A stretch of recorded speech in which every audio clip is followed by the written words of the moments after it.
Chances are, if you're looking at this video, you already own a San Martin, or at the very least, you're seriously considering one. A lot of watch collectors consider San Martin near the top of all the watches on AliExpress when it comes to quality and finishing. The main criticism seems to be the movement inside, and even that I've heard some people describe as a positive.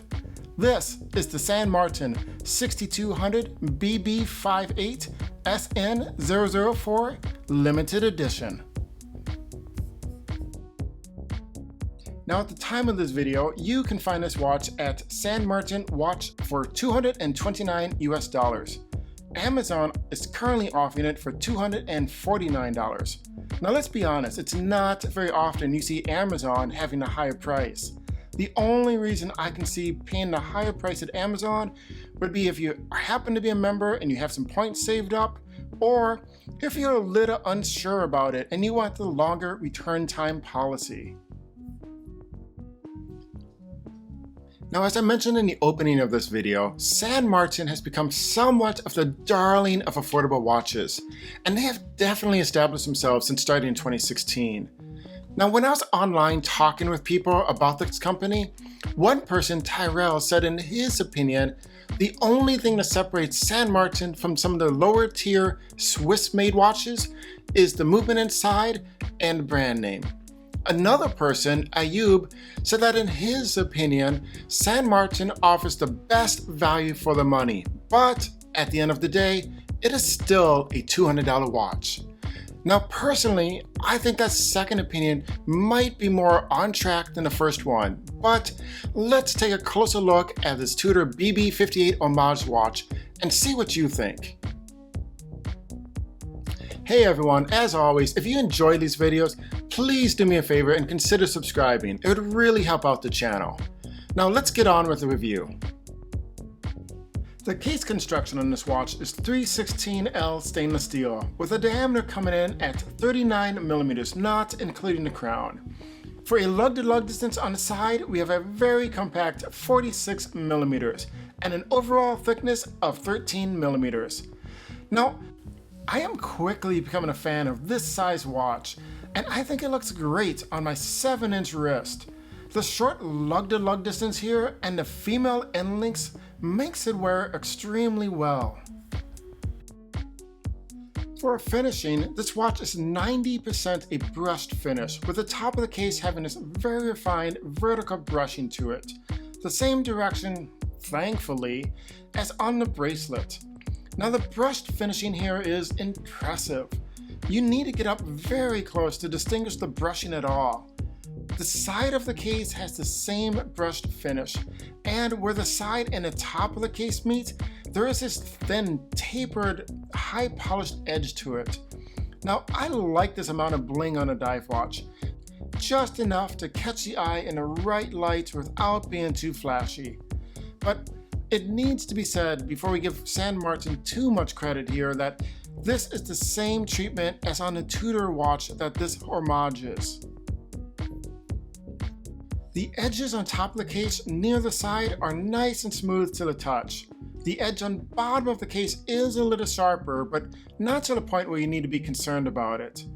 I do find that the inside of the lugs where that female end link is similar to the bottom of the case, but again, nothing out of the ordinary for an affordable watch. Turning the watch over, we have a screw-down case back, as you would expect for a watch with 200 meters of water resistance. The case back itself is very possibly the most generic case back I've ever seen. With zero text, markings, logos, or really anything. It is simply a case back. I have nothing more to say about it. Moving on inside the case, we have the NH35 automatic movement. We'll go over the specs of that movement in just a sec, but at the beginning of this video, I mentioned someone who said the NH35 was the main factor separating this watch from the lower tier Swiss-made brands. And at the same time, other people applauding the use of this NH35 movement in this watch. Now, I find that to be really interesting and quite honestly insightful. Yes, this is not the movement you would find in a high-priced watch. In fact, I don't even think this is the best budget movement they could have chosen for this watch, because it does have a ghost position. I do think, however, choosing the NH movement was a smart decision on San Martin's part, because anybody buying a $200 watch does not want to have it serviced every couple of years. There is a good chance that you are never going to have a $200 watch serviced. You're simply going to wear it for years and years until someday you've grown tired of it, or it simply gives out. Then it's on to the next budget watch. You know, at this price point, I actually consider a movement that doesn't need to be serviced frequently to be a big positive. Okay, now let's go back and list out the specs for the NH35 movement. We have 24 joules, it beats at 21,600 beats an hour, it has a 41-hour power reserve, it does hack, and it does hand wind. At the 3 o'clock position, we have a signed crown, which is a very generous 7mm in width and 4mm in depth. Now, during my everyday testing, I had no issues threading the crown on or off, or hand widening the movement. There is a nice pop distinguishing the different positions. Now, this is a screw down crown, so you do need to unscrew it before you can hand wind it. Pulling it out to the first position does absolutely nothing. As I said, there is a ghost position here, but pulling out to the second position does hack the second hand and sets the time. Moving on to the face of the watch, starting on the outside, we have a unidirectional stainless steel bezel with a black ceramic insert and Arabic numbers at the 10-minute marks. At the starting position, we have a downward pointing triangle with a lume pip. Now, the coin edge bezel is easy to grip and turn and has very little backplay. It also aligns nicely. My only gripe here is that those Arabic numbers needed to be slightly thicker for better legibility. It might work when those numbers are white, but on this gilded bronze color against the black, it does make it a little difficult to see in certain light. On the dial itself, we have a tan-colored minute track, and inside of that, we have applied metallic indices done in a metallic gold color, matching the treatment on the hands. Now, at the 3, 6, and 9 positions, we have rectangle batons with circles everywhere else, except for the 12 o'clock position, which is a downward pointy triangle. Now, this layout is exactly what you'd expect, given the watch that this is homaging. Now, also at the 12 o'clock position, we have the San Martin logo printed directly on the dial, and on the other side of the center post, we find the words automatic and 200 meters done in that same tan color as the minute track. All of this is very legible against the flat black dial. The second hand does a nice job of meeting up with the outside of the minute track, as does the minute hand. Now, the snowflake hour hand makes telling time at a glance, even at night, a no-brainer. The lume here is SLN-C3, and in my everyday testing, I found that it provided more than enough illumination to pass my everyday lume test. For anybody who doesn't know, the way that I test lume is to wear the watch and get an average amount of exposure during the day, and then set it alongside my bedside table and see if I can tell the time at 4 in the morning. Again, this watch easily passed my everyday lume test. This watch comes with a sapphire crystal and anti-reflective coating. Now, I'm not sure what type of anti-reflective coating it has, or even how much was applied. In my personal experience, I found this watch still had a fair amount of reflections going on. And that brings us to the bracelet. Now, I do have one small gripe here, but I believe it's specific to this one particular watch. So let's start with the basics.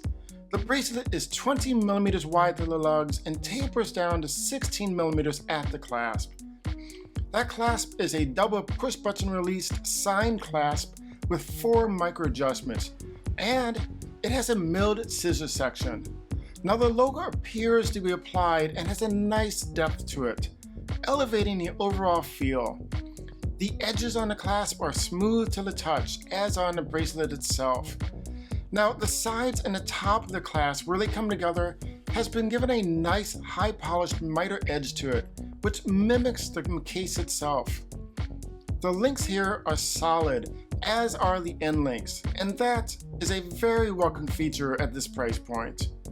As I mentioned before, this bracelet also comes with female end links, and it even has screw pins. So what's my one small gripe here? Well, where the bracelet attaches to the end link, it's not even. If you look closely, you can see there's more of a gap on one side than the other. And that makes me think that the holes for the pin to go through were not drilled evenly. Now, it's a small thing, and quite honestly, if it appeared on the other side of the case, chances are I never would have noticed.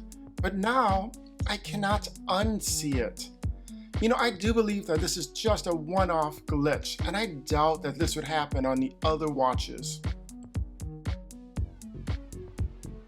So let's go over the specs for this watch. We have a sapphire crystal, the automatic NH35 movement, a diameter of 39 millimeters, a thickness of 13 millimeters, lug width 20 millimeters, lug-to-lug distance 46 millimeters, and finally a 200-meter water resistance.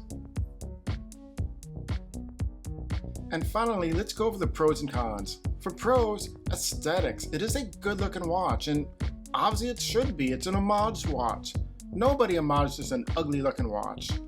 You do get a sapphire crystal. The dial is very legible. It has a good fit and finish. You get 200 meters of water resistance. And of course, the NH35 movement does hack and hand wind. Now for cons, it does have a ghost position. And I found the bezel legibility to be a little lacking. So my final thoughts on this watch. You know, I get it. I see why so many people like San Martin and this watch. It's a very nice watch at a great price. I also think this is such a great time to be a collector of affordable watches, because these Chinese brands are really coming into their own and offering value that the big name manufacturers can't match. Okay, my friends, until next time, buy whatever it is that you love. This is your watch collection. I'll see you in the next video.